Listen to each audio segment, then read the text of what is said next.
22nd, 1963, three shots rang out in Dallas. President Kennedy died and the world changed. What if you could change it back? Stephen King's new dramatic novel is about a man who travels back in time to prevent the JFK assassination. Hello everyone, I'm Abhishek Rai. Hello everyone, I am Akansh Arora, and Read Culture is back with its new thriller book, Stephen King 11/22/63, a novel, which is a New York bestseller. This is a book filled with thriller. It is a murder mystery. We hope that you will like it. Now let's get started. The main character's name is Jake Epping. He's a teacher, he's divorced and has no kids. One day, after he had finished marking his students' final exams, he decided to go TMO, an old dinner which was owned by a man named A.L. Templeton. He brought along a school janitor with him whom he knew from a while back. People called him Hip-Toed Harry because he had limped in his left leg. Jake and A.L. were close friends. Jake came to his joint every Sunday afternoon. Then one night, A.L. called Jake and asked him to come over for a drink. He sounded like he was in terrible condition. So Jake went there for a dinner and met A.L. He looked like he had aged 20 years and was in rough shape. L told Jake that he had cancer and that he had aged over 16 years. Jake couldn't believe this because he had just seen him less than 19 hours ago and he looked like a perfectly healthy middle-aged man.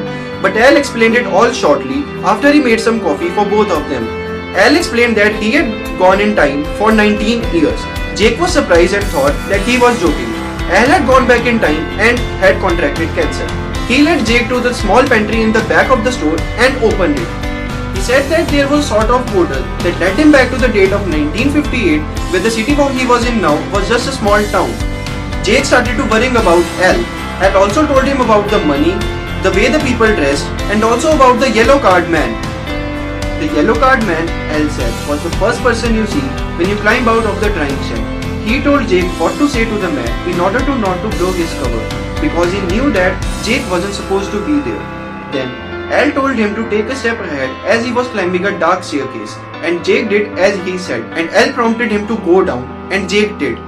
In the end of the staircase, he landed in the middle of an abandoned warehouse, where he opened his eyes, and guess what?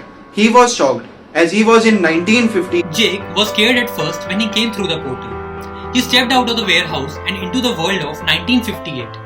Old cars and buses were drove by on the streets in front of him, and there was a large factory to his left. Jake met the yellow card man right beside him. He said the lines that A.L. had told him to say, then continued to walk across the street and entered a shop that was closed in future. He met the people inside and ordered a large root beer. Jake was still scared and shaky about where he was and how it happened. He ventured around the town a bit and finally went back to the warehouse. Jake had marked his steps with the stone. He returned to the present time using the same awkward technique that A.L. had showed to him. Once he was back, then A.L. sat him down and explained more facts about the time travel. Al said that every trip back to the past was a reset, so that if you went back and changed something the first time you went back, then if you went back again, it would all go back to normal. So let's take an example. If you have saved a man's life in the past, then when you went back and he was alive, then when you went back again and came back, he would be dead again when you came back.